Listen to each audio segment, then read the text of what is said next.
What is up, everybody? Welcome back to Sports Scene. I'm Justin White. I'm Lida Lee. I'm Andrew Brooks. And I'm Daniel Palmore. There is so much going on in the world of USC sports, so let's get to it.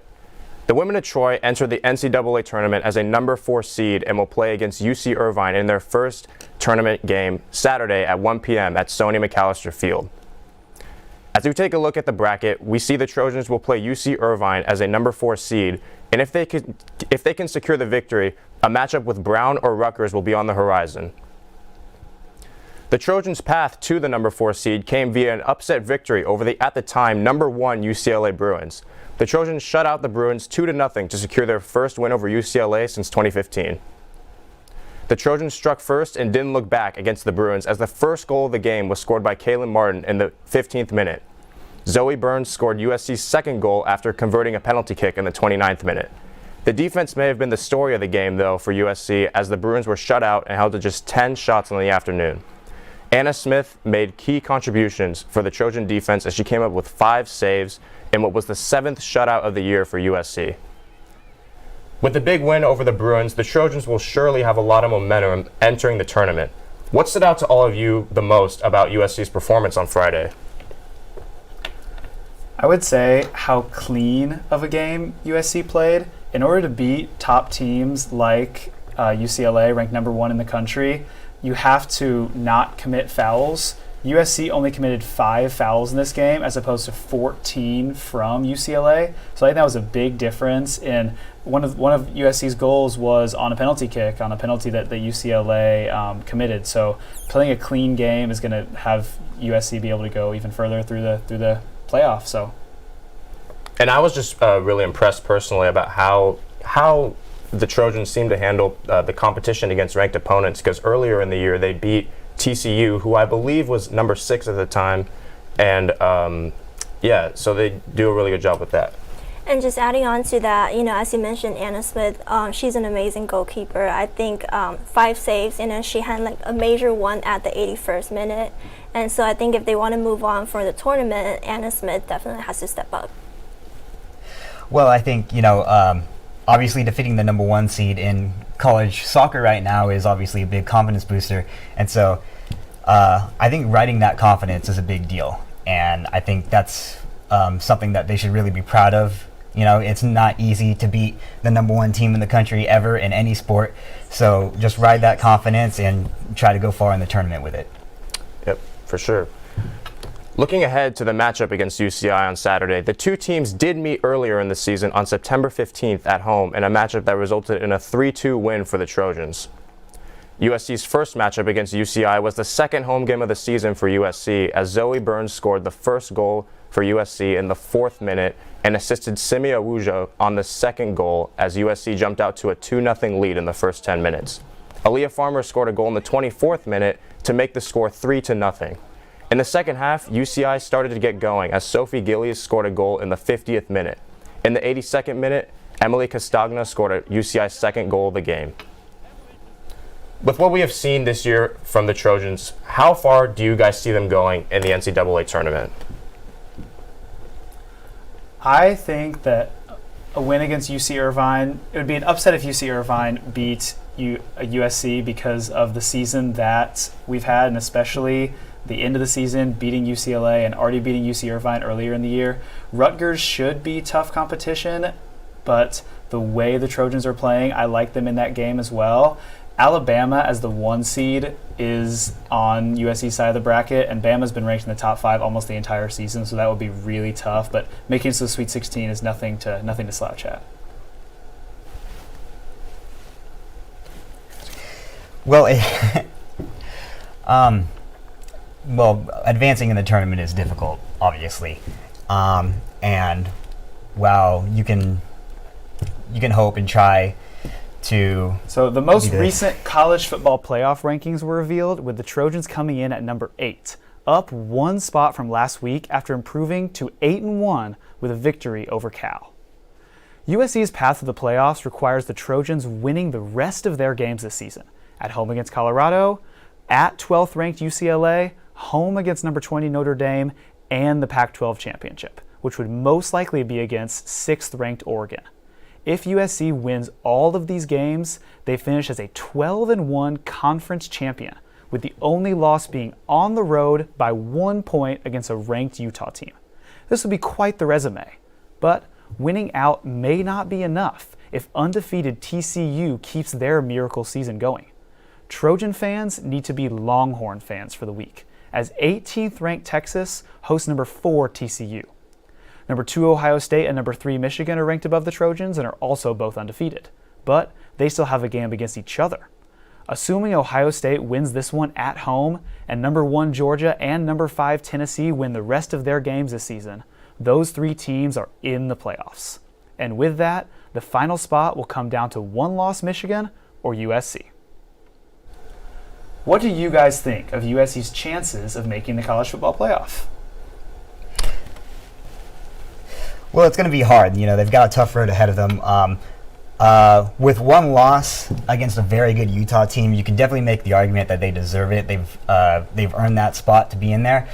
But the field ahead of them is just so good. You've got teams like Georgia, Tennessee, TCU who are just destroying people.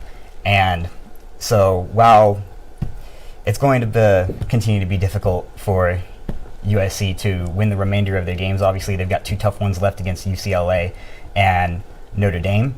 But if they can win all 3 of their games convincingly and some of those teams in the top 4 can continue to fall, then you can definitely see USC in there by the end of the season.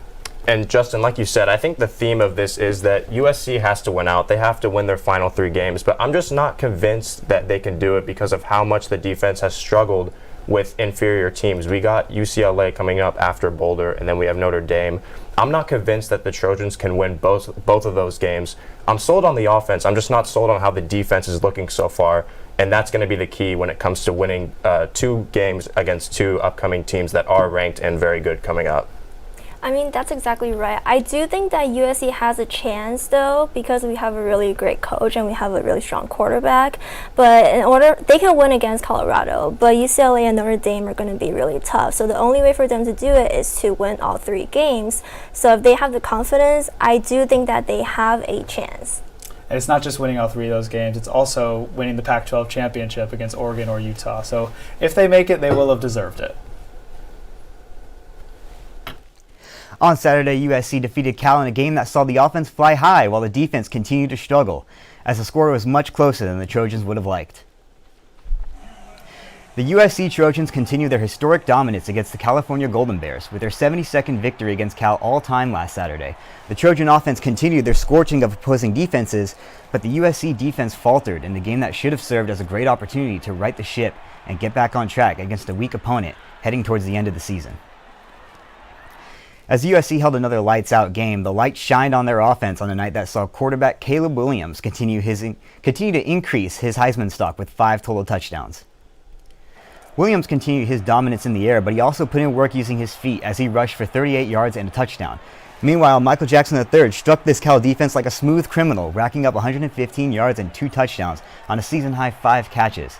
Taj Washington also made his presence known with 112 yards and a touchdown, and running back Travis Dye found the end zone for the 8th straight game. This game marks the 7th time in 9 games that USC has scored at least 40 points in a game this season. Guys, this offense has been killing it this season. They're racking up yards and points at a rate that's near the top of the country, and now they're continuing to do it even with some injuries plaguing some of their star players like Jordan Addison and Mario Williams. Who would you like to see step up in some of those players' absences? For me, it's been Taj Washington. Washington has over 100 receiving yards in each of the last 2. Acted as an excellent receiver for Caleb Williams. He's someone who's not on the field all that much when Mario Williams and Jordan Addison are out there, but he's definitely proved himself as a player that can step up in their absence. Yeah, you're absolutely right. I think you have to look at how impressive it has been for USC's offense to maintain scoring all these points without 2 of their best players in Jordan Addison and Mario Williams. And you look at Taj Washington, who has been playing well, but you also have to look at, like we mentioned, Michael Jackson III, season high in catches last Saturday against Cal. and Taj Washington, like you said, but also Kyle Ford, who had a 100-yard game against Arizona. It's just impressive to see how Lincoln Riley and the offense are utilizing these guys that they have, and the chemistry that Caleb Williams seems to be finding with some of his top targets. And running back Raleek Brown, I think, is someone that's getting used a little bit more and getting a little more comfortable in this offense as well. I agree with you. I think Taj Washington's one option, but for me, it's Michael Jackson III.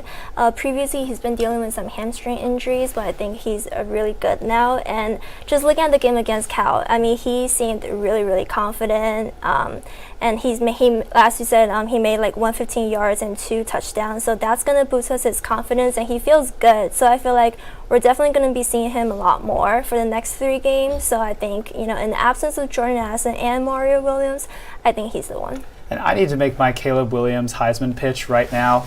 In the last 2 games, no Jordan Addison, no Mario Williams. Caleb Williams has 771 yards and 9 touchdowns. He just broke the record for the best touchdown to interception ratio in college football history through 9 games, with 28 touchdowns and only 1 interception this season. He broke Justin Fields' record from 2019. And some of the Heisman favorites like Hendon Hooker and CJ Stroud had really tough weekends. I think that Caleb Williams should be much more in the conversation than he is right now. Well, after getting off to a hot start at the beginning of the season, this USC defense has started to cool off, and it poses a problem as the best offenses on their schedule begin to creep up.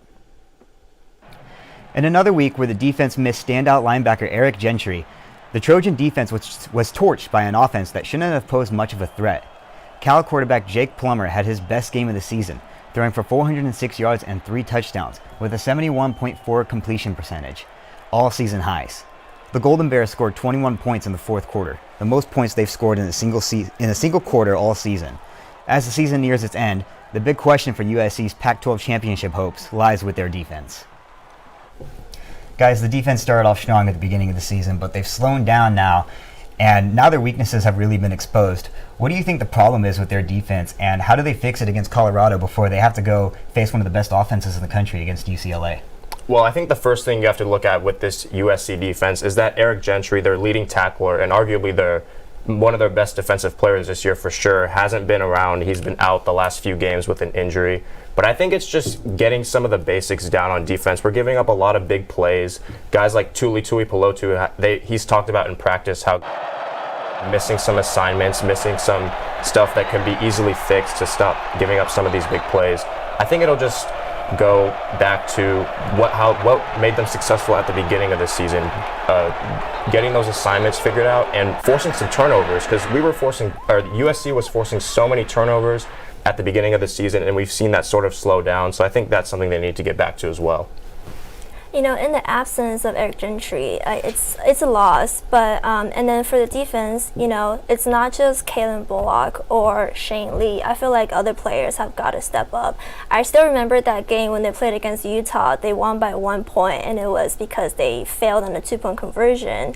And so if they want to move along and win their next 3 games, their defense, I don't know who, but somebody has to step up, and Alex Grinch needs to do a better job. Yeah, the Cal offense scores 24 points a game this season, and USC allowed them to score 28 in the second half. So something is really wrong there. I think the stretch in the fourth quarter really highlights USC's season. There were 5 drives in the fourth quarter of the Cal game, 3 by Cal and 2 by USC, and all 5 of them were touchdowns. So no one can stop the Trojans, but the Trojans also cannot stop anybody.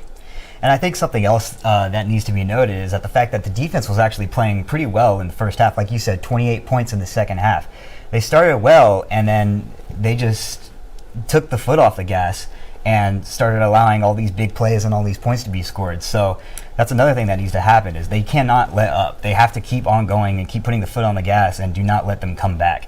And that's been a problem. Yeah, like you said, the score was 33-14 at one point, and then Cal went on to score. They went on to finish the game with 35 points, I believe. And so, yeah, like you said, the defense has just got to figure out how to close these games and not give up these big plays in the fourth quarter.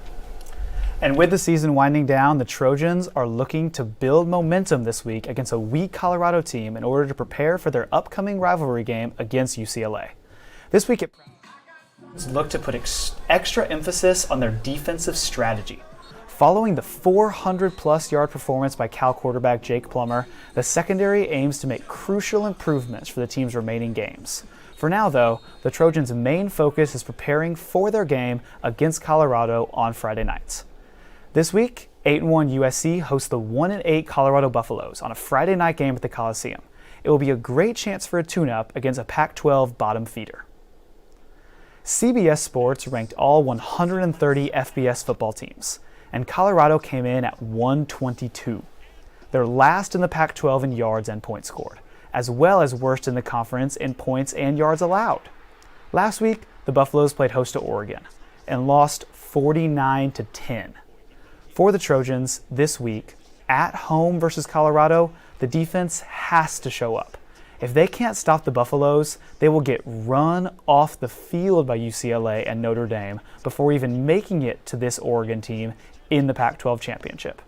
The offense will always keep the Trojans in the game, but this is a great opportunity for the defense to gain some confidence and figure it out on that side of the ball before the ranked rival-filled end of the season. USC is 34-point favorites against Colorado, but I would personally take the Buffaloes against the spread because I haven't seen anything from the USC defense this season that makes me think they can beat anyone by 34 points. What do y'all think?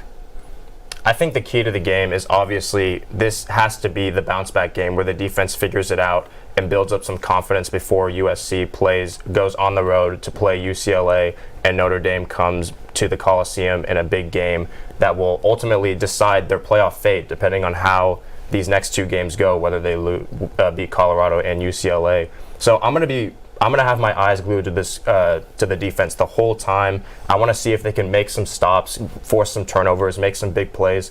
I'm not worried about the offense at all this week. Yeah, and I would agree with you about what you said. I'm taking Colorado on the spread there. I don't think there's any way that they're going to keep them from scoring points. They've just been awful all season long. It's not, we see it against all these. They're allowing a lot of points against not just the good teams, but against bad teams as well. So if they're going to right the ship and get ready to play against UCLA and perhaps even the Pac-12 championship, it's got to start now. They have to right the ship against Colorado, and they have to make it known, hey, we're back, and this defense is for real, and we're not going to let UCLA, Notre Dame, or Oregon score on us. So just adding on to that, after a not so great game against Cal, they won, but they didn't really perform that well. I think they can win against Colorado on Friday night. They have to win. There's just no way that they're not going to win. But I think that game is also a great game for them to prepare for UCLA and Notre Dame because, as of right now, we still don't have their best two wide receivers, and we're not sure when they're going to be back. But I just know that they really need to come back for UCLA and Notre Dame. They're both really strong football teams. DTR knows what he's doing. He's confident. Notre Dame just beat Clemson. They only lost to Notre Dame so far. So if they want to win against those two games, they have to win this one at home Friday night. And now we passed off to Jonathan to discuss the beginning of the USC basketball season. On Monday, USC men's basketball opened their season at home against the Florida Gulf Coast Union Eagles in a disappointing fashion, losing 74-61. USC started the game with an intensity and fire that wasn't sustained. Boogie Ellis, the returning senior guard, led the charge with 2 first-half three-pointers and an offensive aggression when driving to the basket, which led to free throw attempts. Drew Peterson, a fifth-year returning player, had some good moments throughout the game, but was too passive down the stretch and looked nothing like the player who dropped 27 points last season to upset UCLA. USC efforts didn't add up to a winning recipe, and the FGCU Eagles weathered the first-half Trojan storm. The Eagles' offensive patience and rebounding, along with their defensive tenacity, was overbearing to the Trojans, leading to turnovers and a win for the Eagles. So, some key takeaways from the first game. USC needs to take better care of the ball and limit turnovers against the Eagles. The Trojans had more turnovers than a bakery. They had a ridiculous 15. Of course, FGCU capitalized on our mistakes and scored 11 points from turnovers. USC needs to make free throws. You cannot win a college game shooting 66% from the line. They need to take what the defense gives, not forcing shots, but making the open ones. We shot 3 for 19 from the three-point line. Lastly, we need to play with a sense of urgency, constantly putting pressure on defenses by looking to score. USC's women's volleyball team was also in action and ended their 3-game losing streak with 2 home wins against Arizona and Arizona State over the weekend. The Trojans are now 18-7 overall and 10-4 in conference, which is good enough for 3rd in the Pac-12. In the 3-1 win against the Sun Devils and the 3-2 win against the Wildcats, it was the Trojans' big 3 who showed out once again. Mia Twaniga had 96 assists across the 2 matches, leading to 48 kills from Skylar Fields and 23 from Amelia Vesca. Fields has continued her dominance. She is 6th in the country in kills with 460 and leads the Pac-12 by nearly 100. Tonight, the Trojans face off with the Pac-12 leading Stanford, who ranks 8th in the country. It is a big test that will be very important for the Pac-12 standings come season end. The women of Troy kicked off the 2022-23 basketball season last night at the Galen Center, and the opener was a piece of cake against Cal State Bakersfield. USC won 86-41. We got our first glimpse at the new-look women of Troy. Despite losing all 5 starters and adding 7 transfers, USC looked like a well-oiled machine, jumping out to a 26-4 first-quarter lead. 4 of the 5 starters scored in double figures. Katie Sissisco and Okako Adika each had 15 points and led the way. Rhea Marshall had a double-double with 12 points and 10 rebounds. USC had some great ball movement and assisted on 24 of its 30 made field goals. At the half, USC led 46-14. It was ball game. USC hosts Idaho State Saturday night, 7 p.m. at the Galen Center. That is all we have this week for Sports Scene. From everyone at Annenberg Media, thank you for watching Sports Scene.